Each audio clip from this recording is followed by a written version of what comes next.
سامعین، آج ہم آپ کو دنیا کے ایک منفرد ملک منگولیا سے متعلق بتائیں گے۔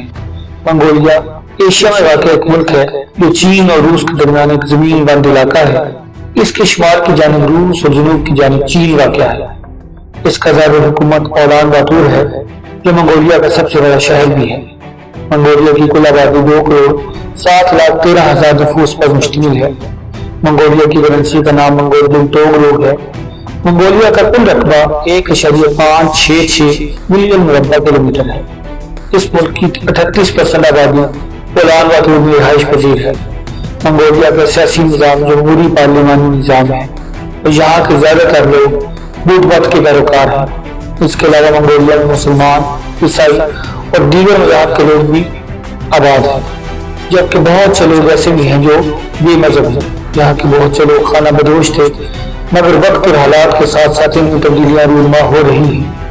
منگولیا کے شمال مشرقی حصے میں پہاڑی سلسلے بھی موجود ہیں، جبکہ جنوبی حصے میں ایشیا کا سب سے بڑا صحرائی کو بھی موجود ہے۔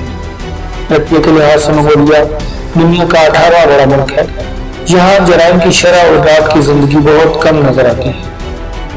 یہاں کی قومی زبان منگول ہے، مگر کچھ انگریزی، چینی اور روسی بھی جانتے ہیں۔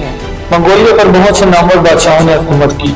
1206 میں چنگیز خان نے اقتدار سنبھالا اور 16ویں صدی کے آخر تک یہاں بدھ مذہب کا مکمل قبضہ رہا۔ 17ویں صدی کے آخر میں منگولیا راگلینش خاندان کی حکمرانی میں چلا گیا۔ جب 1911 میں منگولیا نے آزادی کا اعلان کیا تو انہیں آزادی حاصل کرنے کے لیے بادشاہوں سے جنگ لڑنا تھا، جس میں سوویت یونین نے ان کی مدد کی اور 1921 میں بالآخر دنیا نے منگولیا کو آزاد ملک کے طور پر تسلیم کر دیا۔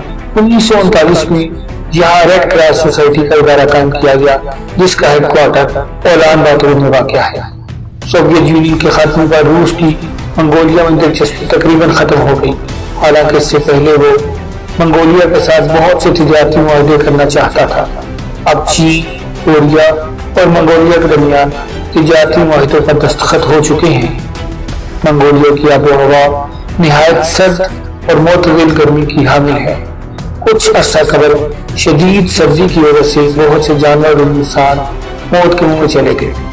2008 کے برفانی طوفان میں 52 افراد اور ہزاروں مویشی ہلاک ہوئے۔ صرف یہی نہیں بلکہ اکثر اوقات مٹی کے طوفان بھی سر اٹھاتے رہتے ہیں، جن کی وجہ سے بہت سارا نقصان اٹھانا پڑتا ہے۔ 2010 میں منگولیا کے کچھ علاقوں میں درجہ حرارت -50 ڈگری سینٹی گریڈ تک جا پہنچا۔ یہی وجہ ہے کہ منگولیا میں سردیوں کا موسم بہت سخت اور طویل ہوتا ہے۔